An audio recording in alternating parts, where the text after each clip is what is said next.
Имаш кашлица от месеци и си казваш: нищо ми няма, просто дразнене.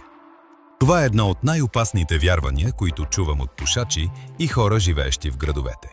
И истината е, че кашлицата почти никога не е просто кашлица. Кашлицата е защитен механизъм. Тялото ти казва: в дробовете има нещо, което не трябва да е там. Това могат да са токсини от цигари, финни прахови частици, натрупани секрети, хронично възпаление. Когато игнорираш кашлицата, проблемът остава. А с времето дишането става по-трудно, умората се увеличава и дробовете губят максималния си капацитет. Точно за това създадохме билковата формула на Lungwort комплекс, която помага на тялото да се справи с проблемите, преди те да се превърнат в постоянен дискомфорт. Билки като меча пита, живовлек и мащерка подпомагат отхрачването, успокояват бронхите, намаляват възпалението и помагат на дробовете да се прочистят по естествен път. Ако искаш да разбереш дали Lungwort комплекс е подходящ за теб и как може да помогне на дробовете ти, натисни линка в профила и прочети повече.